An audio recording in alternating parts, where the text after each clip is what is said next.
자, 이번 시간부터는 본격적으로 논어 강해를 시작하겠습니다. 학이편인데요.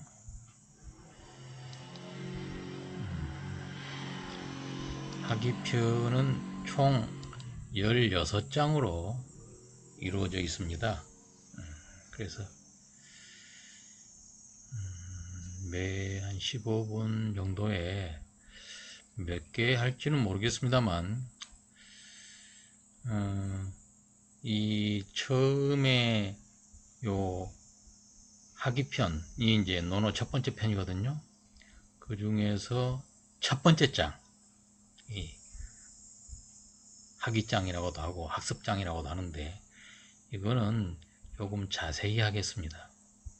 어느 책이든지 첫 번째가 가장 중요하거든요. 특히 동양 고전은 더욱 그러합니다.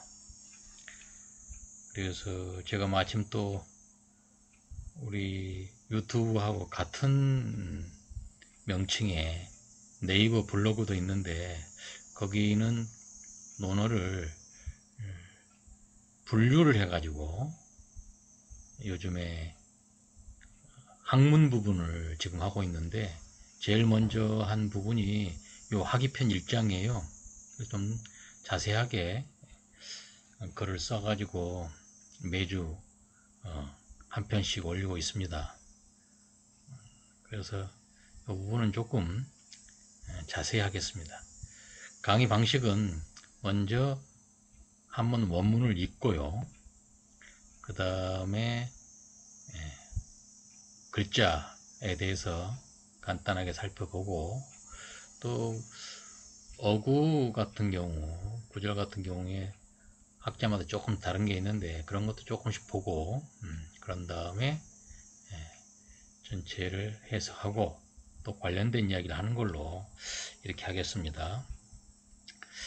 자, 먼저 요 자활할 때 자인데요. 자는 남자의 일반적인 칭호라고 그러는데, 여기서는 공자를 말합니다. 학이 자활, 학이 시습지 할 때 요 학자하고 습, 학습이란 말이 있는데, 요 학습이란 말이 여기서 나왔죠. 저는 이 자를, 논어에서 자를 공자가 말하길, 또 말씀하시길, 그러면 너무 이 종대어가 들어가면 이게 좀 너무 자주 나오면 거부감이 들더라고요. 그래서 공자가 말하길 이렇게 할 수 있는데, 논어에 나오는 자는 거의 대부분이 선생님이거든요. 공자. 그래서 선생님이라고 저는 그렇게 이제 번역을 하고 그러는데, 어쨌든 괄호 속에다가 한자를 넣어 가지고 했습니다. 공자라고 이렇게 공자가 말하길 뭐 선생 이렇게 땡땡 할 수 있는데, 맨 뒤에다가 말하는 화자, 말하는 사람을 집어넣습니다. 그렇지 않을 경우에는 이제 정면에 드러냈고요. 앞부분에. 어쨌든 자활, 학이 시습지 할 때 자활은 선생님이 말씀하기를, 왈자는 이게 사람의 입모양을 본뜬 거죠. 요거는 이빨이고요. 입모양. 말한다. 말하면 입이 벌려지니까요. 자, 그래서 자활이라는 이거는 논어에 뭐 수백 번 나오니까 논어의 첫 번째 글자는 아니죠. 그러면 논어의 첫 번째 글자가 뭐냐? 이거 배울 학자죠. 제가 이야기한 걸로 기억이 됩니다만, 다시 한번 이야기를 하겠습니다. 논어는 총 20편이에요. 그래서 하기편에서 시작해 가지고 요활편으로 끝나는데 마지막에 20편 요활이거든요. 그래서 논어란 책은 1편 하기편부터 배워가다 보면 어느새 마지막 편이 요활이 나오는데, 그것은 즉 요임금 같은 성인이 들은 책이다. 그래서 저는 논어 책을 한마디로 정의한다면 영혼을 진화시키는 책이라고, 예, 부르고 싶습니다. 부릅니다. 그래서 논어의 이 첫 번째 이 자화를, 이거를 워낙 흔하니까 빼고 실제 글자는 배울 학자죠. 그리고 이제 맨 마지막에 부지연이면 무의지이냐, 그래서 논어의 요할편의 3장 맨 마지막 구절은 말을 알지 못하면 사람을 알지 못한다 라고 했을 때 인야, 부지인야로 나오거든요. 부지연이면 무의지이냐, 부지명이면 무의위 군자요, 부지래면 무의리바요, 부지연이면 무의지이냐라. 말을 알지 못하면 사람을 알지 못한다. 근데 요 야자는 이게 서술형 종결어미니까 뜻이 없고요. 이거 빼면 요 사람인이거든요. 이는 뭐냐? 성인이란 말이에요. 성인. 그래서 논어를 지금 우리가 공부하고 있는 처음부터 쭉 배워가다 보면 나중에는 성인이 되어 있을 것이다 라는 그런 거죠. 이제 어쨌든 공자는 여러 번 자기 자신이 당신을 배움을 좋아한다, 호학, 그런데 호학이라고 평가했어요. 그래서 논어의 첫 번째 글자가 배울 학자다. 이상하지 않아요. 어쨌든 논어가 비록 공자가 직접 쓴 책은 아니지만 공자의 정신을 잘 계승한 제자들에 의해서 편찬되었음이 이제 확인되는 거죠. 자, 어쨌든 악이 시습지, 배우고 때로 익히면, 이 때때로, 이 시는 때때로 익히는 건데, 그 부분은 조금 이따가 좀 자세히 하겠습니다. 악이 시습지면 불력여로, 또한, 역자는 또 역자죠. 열자는 이게 보통 말씀설로 많이 쓰이는데, 달랠새, 이게 기쁠 열자의 뜻이 있어요. 여기서는 글로 쓰였습니다. 왼쪽이 말씀 한 변이 아니고요, 마음 신변이 들어가야 돼요. 기쁠 열자거든요. 그래서 배우고 때로 익히면, 때때로 익히면 또한 기쁘지 않은가. 근데 조금 자세히 볼게요. 요 학자 있잖아요. 학자에 여기에 아들 자자가 있잖아요. 요거는 본래 불어날 자자예요. 불어나다, 새끼치다. 그래서 배운다는 것은 계속해서 새로운 지식을 얻어서 채워나가는 거예요. 그래서 노자는 위학일익이다. 그래서 배우는 것은 날로 더해가는 것이다 라고 했거든요. 그래서 어떤 것을 배운 나는 어제의 내가 아니고, 또한 내일의 나는 당연히 오늘의 내가 아닐 거예요.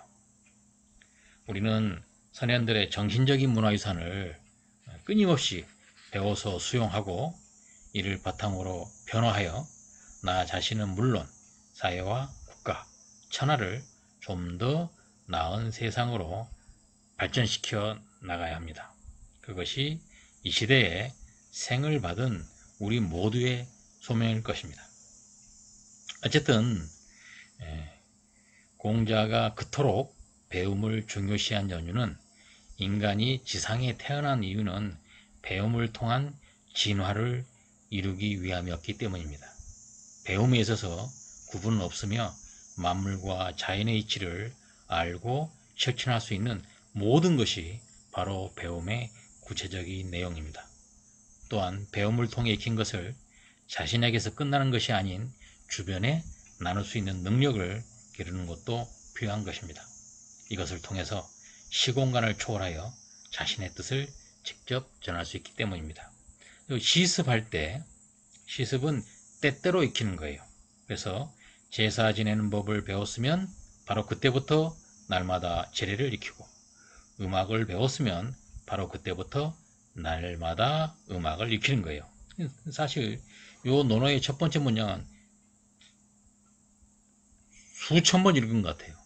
그런데 여기서 제가 주의를 못 기울였는데 요 때시자 요거를 이 주의를 안 기울였어요.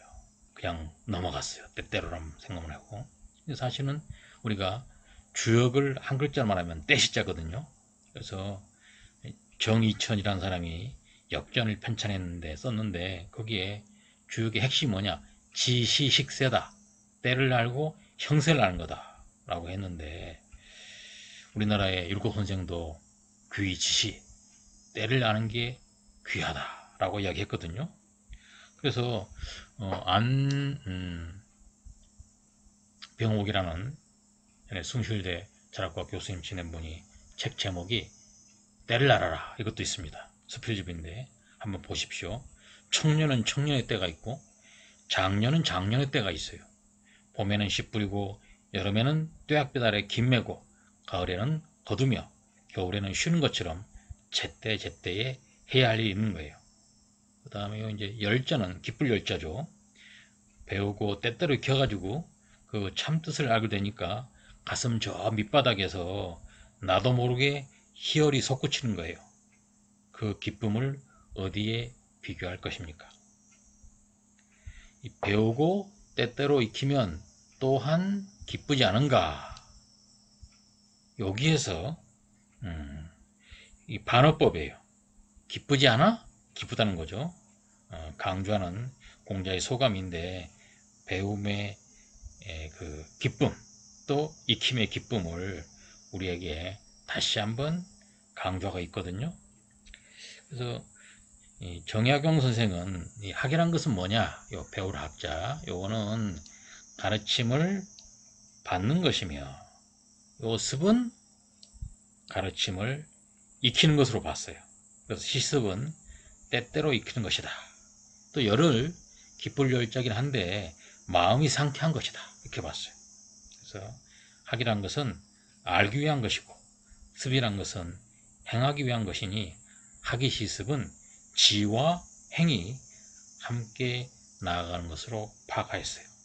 그런데 후세의 학문은 배우기만 하고 익히지 않기 때문에 기쁠 수가 없는 것이다 라고 이야기를 했는데 이 시에 대해서 때때로라는 뜻도 있지만 양나라 때 황간이라는 사람은 일생의 적당한 때 또는 1년의 적당한 때 하루의 적당한 때 이렇게 보기도 해요. 어쨌든 이 자왈 하기십지 불용료로 유붕자원방내 불역낙호 인부지불온 불역군자호 요게 세 구절인데 이거 가지고 이 논문 한 편을 쓸까도 한번 생각하고 있는데 이게 자료가 읽으려면 시간이 많이 걸리고 또 핵심을 파악해야 되고 그러니까 그런데 어쨌든 이번 시간에 요 첫 번째 구절을 했는데요. 이야기하다 보니까 길어졌는데 다음 시간에 요 두 번째, 세 번째 구절을 하겠습니다.